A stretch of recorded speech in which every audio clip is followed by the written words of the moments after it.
Olá família, tudo bem? Graças a Deus. Meus queridos, antes de começar esse vídeo, eu peço que você continue se inscrevendo em nosso canal do nosso irmão Alberto Lírio. Você continue compartilhando o nosso trabalho, deixando o seu like, que é muito importante. Você quer contribuir com este canal? Você quer contribuir com o Evangelho Eterno que nós estamos aqui divulgando? Nosso irmão Alberto Lírio? Eu quero pedir para você contribuir, se você puder e tiver condições, via Pix. O meu Pix está na descrição do vídeo, mas não é para você pensar que você tem que contribuir, não. Você vai contribuir se você puder e a quantia é você que vai dizer. Tá bom, querido? Você não é obrigado a fazer isso. Se você sentir no coração de ajudar esse canal com qualquer quantia, tá bom? Nos ajude. Eu quero continuar, vou manter em nome do nosso Criador este canal no ar e eu quero compartilhar com você hoje um estudo que fala sobre o radicalismo evangélico acima das verdades. O crédito é para o nosso irmão Roberto Souza, tá bom? Ele é um dos administradores, tá bom? Deste grupo. Então aqui vai graças a Deus, vai os créditos para o nosso irmão Roberto de Souza.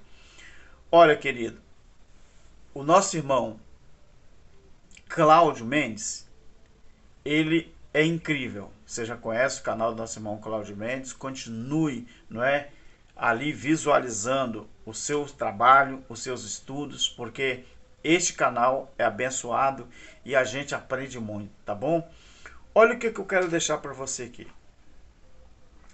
O radicalismo evangélico acima das verdades. Pelo menos isso é entre aspas, é o que eles pensam. A religião evangélica, ela nega sempre as palavras de Jesus. São radicais e na teimosia desse erro, eles querem continuar. A intenção desse radicalismo é prender as pessoas nessa espera e o tempo todo vão lhes arrancando o quê? Dinheiro. Então, eles pregam o sistema, não é? Eles pregam que Jesus ainda vai voltar. Mas não bate de maneira nenhuma o que eles pregam em comparação ao que Jesus disse no passado.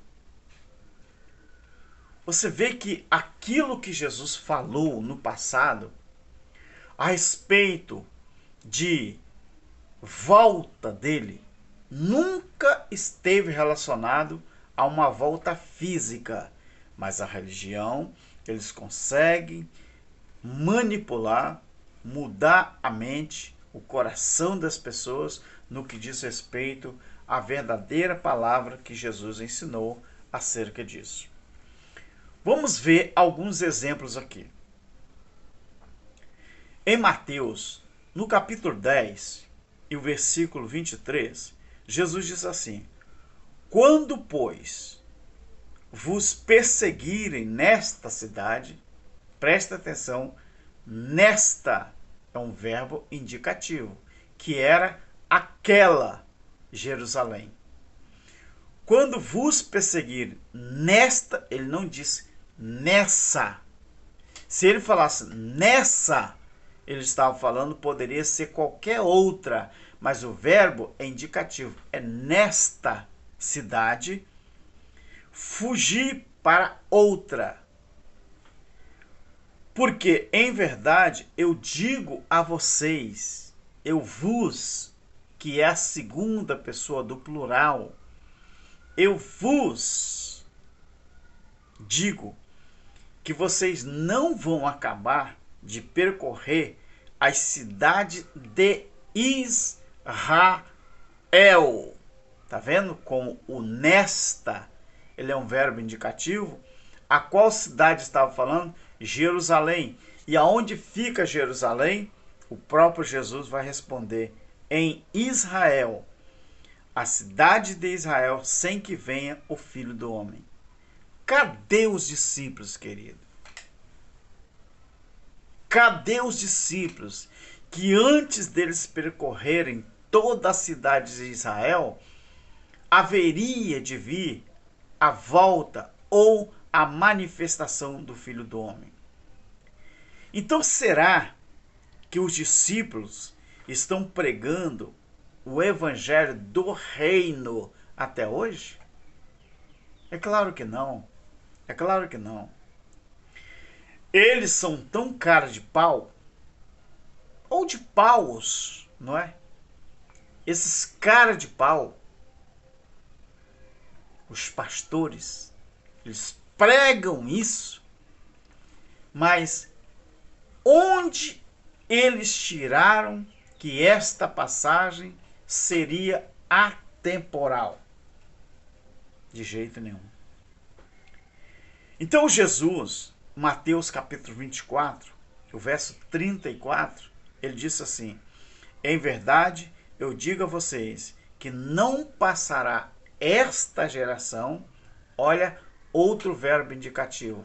Era aquela geração. Sem que ocorra o quê? Sem que todas essas coisas se cumpram. E aí? E aí? Essas não anula o quê? Não anula a questão que ele disse, esta geração. Então, o esta, que era um verbo indicativo, está indicando que aquela geração de Jesus é que ia passar pelas penalidades do juízo de Deus, chamado manifestação de Filho do Homem. Então, segundo os pastores, então não existe geração, ou pelo menos nada mudou. Nós estamos ainda, querido, no primeiro século? É claro que não. Qual o século que você vive? Século 21. Qual o século que eu vivo? O século 21. Mas Jesus previu e previu, a profecia foi para aquela geração do primeiro século. E os pastores pregam que são gerações futuras, mas não é essa a verdade que o verbo fala. O verbo indicativo era não passará esta, e não o contrário, não passará essa. Ele diz esta geração. Outra coisa, Jesus disse em Mateus 16, 28, em verdade vos digo que alguns há dos que estão aqui não vão provar a morte até que veja vir o Filho do Homem no seu reino. Querido, esse verbo aqui, Jesus estava afirmando que todos iam estar vivos quando acontecesse a manifestação do Filho do Homem? Não, ele não afirmou isso. Ele aplicou aqui uma possibilidade de que, quando ele usa o verbo alguns, ele diz assim, ó, em verdade vos digo que alguns há, ou seja, este verbo alguns, ele não está fazendo aqui uma afirmação que todos estariam vivos quando acontecesse a manifestação do Filho do Homem, mas ele diz alguns há, ou seja, ele diz, existe algumas pessoas que estão aqui, que vão estar vivos, que não vão morrer antes de ver a vinda ou a manifestação do Filho do Homem no seu reino. Mateus 16, 28. Ou, outra coisa, será que esse pessoal, essas pessoas, ainda estão vivos, esperando o suposto arrebatamento da igreja, que o próprio povo crente confunde com a manifestação do Filho do Homem? Jesus diz, pois não provariam a morte sem que antes eles vissem a volta do Filho do Homem. Jesus não mentiu, porque a volta do Filho do Homem não tem nada a ver com arrebatamento. Arrebatamento é o que? Metanoia. E aconteceu no ano 70, a manifestação do Filho do Homem. Outra coisa, ele disse em Lucas 21 e 22 que aqueles dias eram dias de vingança para que se cumpra tudo o que está escrito. Aconteceu ou não aconteceu? Sim. Aí, Efésios. Teria Jesus alguma vingança contra um povo que ainda não fazia parte das coisas de Deus? Complicado, não é? Difícil, não é? Efésios capítulo 2, versículo 11 e 12, não é? Então, como explicar que os gentios naquele tempo ainda não faziam parte de um só povo de Deus? Se isso só veio acontecer nas revelações do apóstolo Paulo em Romanos capítulo 11, já com Jesus glorificado em espírito. Não era mais o Filho do Homem em carne, o Jesus de Nazaré. Eu gostaria tanto que o povo que se diz evangélico, que se diz cristão, entendesse isso aqui. Quando nós falamos, eu, nosso irmão Cláudio Mendes e eu, quando nós falamos que a figura de Jesus, não é? Ela não existe mais. Não existe esse personagem. O que existe agora é o nosso eterno Criador como Rei dos Reis e Senhor dos Senhores. Não tem como incluir os gentios nas promessas de Jesus da sua volta, porque ainda era Jesus de Nazaré. Era Jesus de Nazaré. E ele não viria como Jesus de Nazaré. Ele não viria como Cristo ressuscitado. A manifestação do Filho do Homem era como Filho do Homem. Ou seja, vai lá, meu filho, cobra uma dívida para o seu pai. Ou seja, o filho cobrando uma dívida, porque o seu pai, que é o mesmo, mas Jesus era o Filho de Deus, mas ele viria como o Filho do Homem. Aí você para, homem seria Deus? Não, querido. A comparação é para você entender que algum pai mandaria o filho cobrar uma dívida como se fosse ele mesmo. Por isso, Filho do Homem. Mas Deus homem? Você pode dizer, Deus é homem? Deus é mulher? Deus é menina? Deus é criança?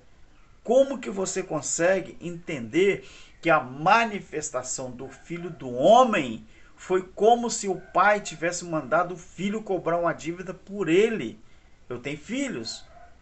Eu posso mandar o meu filho cobrar uma dívida por mim e meu filho fazer um alvoroço danado aonde ele foi cobrar a dívida, porque alguém, não é, quis desrespeitar o meu filho. Entenda isso. Agora, preste atenção numa coisa.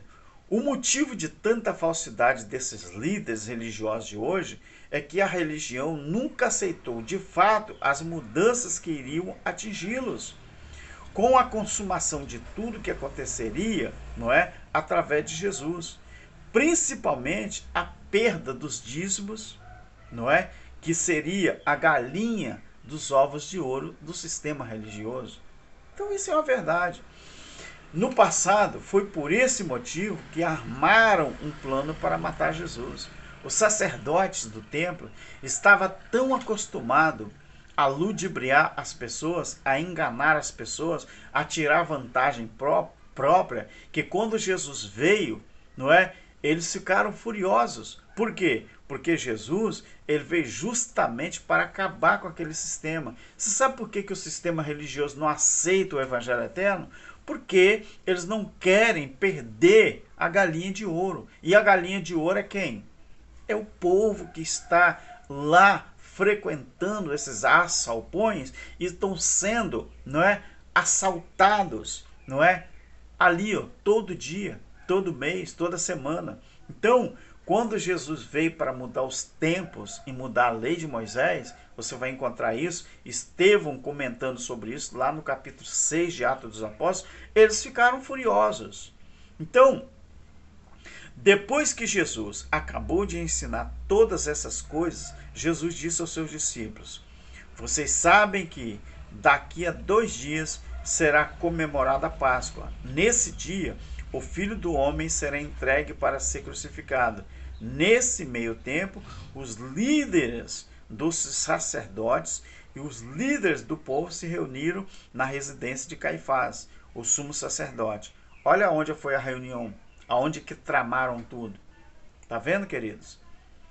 Nessa reunião, planejaram um meio de prender Jesus à traição para que depois pudessem matá-lo. Eles, porém, diziam entre si: não vamos prendê-lo durante a festa da Páscoa, porque se o fizermos, o povo pode se revoltar. Mateus 26, 1 ao 5. Sempre os líderes religiosos, que são os pastores, entre aspas, agora eu pergunto, o que mudou de lá para cá? Não vamos nos calar de jeito nenhum. Sabe por quê? Porque a verdade sempre vai prevalecer. E outra coisa, queridos, quando eles te disserem que o arrebatamento da igreja ainda vai acontecer, mostre essas verdades, mostre esse vídeo para eles, divulga, compartilhe, tá bom? Porque os discípulos percorreriam a cidade de Israel no primeiro século, ou é neste século que nós estamos vivendo? Ou será que eles estão no Brasil em 2021 ainda vivo? Deus te abençoe, um grande abraço e fique em paz. Estamos juntos no Evangelho Eterno. Graça a todos. Amém.